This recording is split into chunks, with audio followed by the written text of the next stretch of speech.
Setengah penduduk dunia menghabiskan 2-6 jam sehari bermain media sosial dan angkanya terus naik. Sebagian besar berkat Steve Jobs, penemu iPhone dan salah satu pendiri Apple Computers. Tapi saat menggambarkan Steve, pastikan kepalanya terangkat, berbicara kepada orang banyak, menatap mata seseorang, atau menjelajahi dunia, bukan menunduk menatap layar kecil seperti kita. Dalam kelompok manapun, Steve Jobs adalah orang yang paling mustahil menatap media sosial, sebab dia tak main Facebook ataupun Twitter. Seperti mayoritas penemu, Steve selalu mencari ide baru, dan dia yakin tatap muka langsung adalah sumber terbaik. Dia pernah berkata, di era digital ini ada godaan untuk berpikir bahwa ide-ide dapat dikembangkan lewat surel atau iChat. Itu gila. Kreativitas datang dari pertemuan spontan dan diskusi acak. Meski Steve Jobs memang menemukan iPhone, dia tak melakukannya sendiri. Dia berbagi penghargaan itu dengan lebih dari 10 penemu lain. Mereka sering mengadakan pertemuan. Bisa dibilang, resep penemuan FaceTime Apple adalah banyaknya pertemuan langsung di dunia nyata, terutama dengan seorang pria bernama Roberto Garcia. Terima kasih, Roberto. Alasan lain Steve tak menghabiskan waktu bermain media sosial adalah begitu banyaknya ide bagus yang dia dapatkan dari inspirasi tak terduga yang dia temukan di dunia nyata. Saat membahas kreativitas, Steve banyak membahas tentang menghubungkan titik-titik. Tapi mungkin lebih akurat jika dikatakan Steve yakin bahwa kamu harus mengumpulkan titik-titik itu dahulu. Begini contohnya, mungkin kamu pernah mendengar bahwa Steve Jobs putus kuliah. Itu benar. Tapi juga sedikit menyesatkan.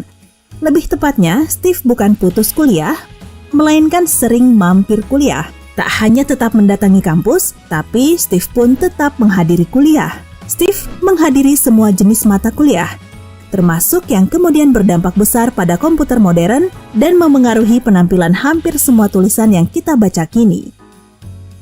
Begini, saat Steve tak perlu mengkhawatirkan syarat lagi untuk satu jurusan, dia bebas mengamati kelas manapun yang menarik baginya. Dengan jadwal yang lebih longgar, dia bisa lebih sering berjalan-jalan, dia bisa menghadir konser dan kuliah-kuliah yang paling diminatinya, meski tak ada kaitan nyata dengan bidangnya.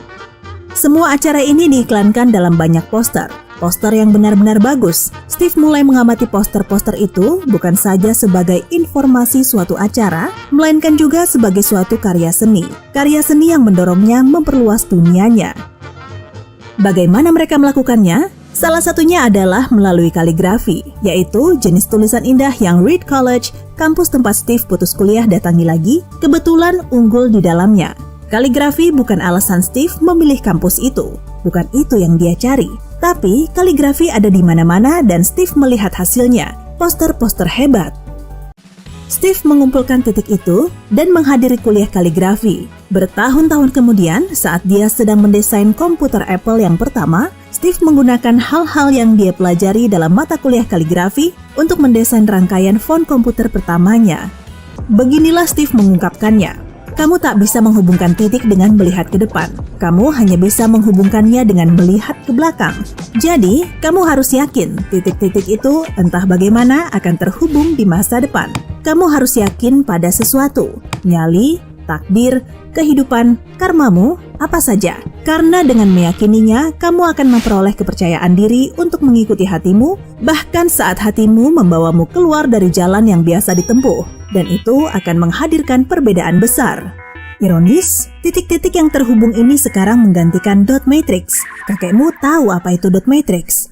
Dot matrix adalah jenis huruf yang digunakan oleh dinosaurus digital dan orang-orang tahun 1970-an serta awal 1980-an. Huruf itu jelek dan susah dibaca. Syukurlah Steve berjalan-jalan sehingga melihat poster-poster itu yang membawanya ke bangku kuliah yang bertahun-tahun kemudian mengilhami berbagai macam font. Andai dia hanya memperhatikan tanggal dan waktu di web atau bermain Twitter, hari ini kita pasti masih akan memakai dot matrix. Tunggu, teriak pemirsa sisi terang yang cekatan. Lihat, Steve Jobs pernah bermain Twitter. Ini akunnya. Dengan mencari sebentar di akun ini, ada tweet. 17 Oktober 2011. Tentu saja aku bukan Steve Jobs, tapi aku sangat menyukainya sehingga aku buat akun Twitter ini. Jadi, jika kamu tak seperti Steve Jobs, terus-menerus menatap layar ponsel, selalu lakukan riset dulu. Itulah yang dilakukan oleh pelacak pihak ketiga, riset mereka tentangmu. Kita akan membahas mereka lebih jauh nanti. Untuk sekarang, ingatlah meme Abraham Lincoln atau terkadang William Shakespeare yang mengingatkanmu apa yang kamu baca di internet belum tentu benar. Salah satu kiat bagus untuk berinternet adalah nasihat klasik, jika sesuatu sepertinya terlalu indah untuk menjadi kenyataan, berarti itu tipuan. Contohnya, ini menjengkelkan, tapi pangeran A dari negeri yang jauh yang ingin memberikan hartanya kepadamu hanyalah orang yang berusaha untuk memasuki rekening bankmu. Lalu dia akan mengambil semua uangmu dan menggunakan kartu kreditmu. Serta pekerjaan mudah dari rumah dengan bayaran jutaan rupiah sebulan hanya dengan menonton TV. Informasi yang kamu berikan kepada mereka saat mendaftar menjadi jendela yang dapat dimasuki penjahat dunia maya. Lalu mereka akan mengambil semua uangmu dan menggunakan kartu kreditmu. Jangan pernah berikan informasi pribadi seperti nomor PIN rekening atau nama ibumu. Bagaimana dengan para pelacak pihak ketiga? Kita semua suka menjadi tamu pesta. Tapi pelacak pihak ketiga adalah tamu tak diundang. Mereka adalah mata-mata. Dan orang yang dimata-matai adalah kamu dan semua yang kamu lakukan di dunia maya. Saat kamu berpindah dari satu situs ke situs yang lain, mereka mengikuti jejakmu. Astaga, kamu bahkan tak akan tahu mereka ada di sana. Paling tidak pada awalnya, tapi mereka meninggalkan jejak juga. Inilah beberapa cara untuk mengetahui apakah pihak ketiga sedang melacakmu. Jika kamu sedang mencari tentang Kolosium kuno di Roma dan sebuah iklan muncul tentang pakaian gladiator, kamu sedang dilacak. Kamu mendapat surel, misalnya dari pangeran yang ingin mengirimimu uang. Hati-hati, surel adalah cara favorit bagi penjahat dunia maya untuk menyebarkan virus komputer. Terkadang surel itu seolah datang dari kenalanmu, tapi bukan. Pada tahun 2000, virus I Love You menjangkiti 50 juta orang dan menyebabkan kerugian bernilai triliunan rupiah. Setiap hari, banyak sekali virus baru menyerang kotak masuk komputer yang tak curiga. Kamu mendapatkan virus biasanya dengan mengklik sebuah tautan. Jadi, jangan.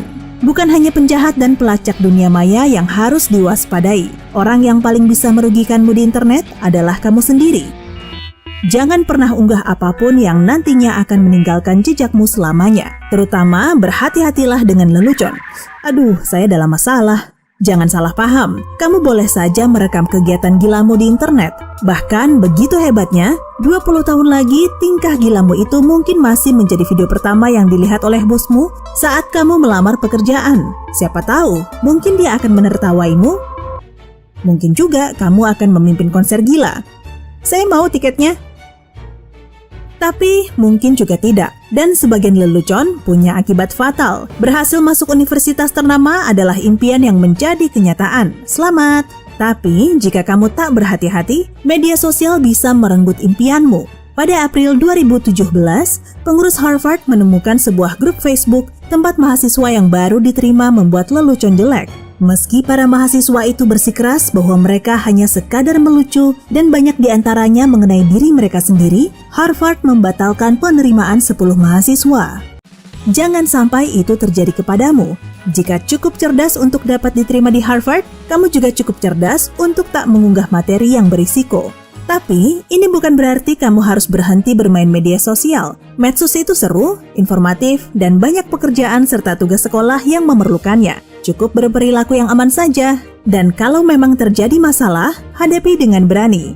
Pada usia 30 tahun, Steve Jobs dipecat dari perusahaannya sendiri. Dewan direksi Apple memintanya untuk mundur. Buruk sekali kan?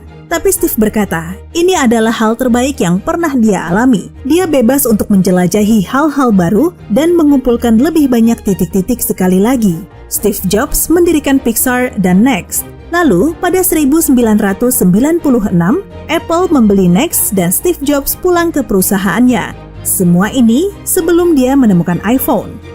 Hey, jika kamu belajar hal baru hari ini, klik tombol suka pada video ini dan bagikan dengan teman. Berikut beberapa video keren lain yang pasti kamu suka. Cukup klik video yang di sebelah kiri atau kanan. Dan ingat, tetaplah di sisi terang kehidupan.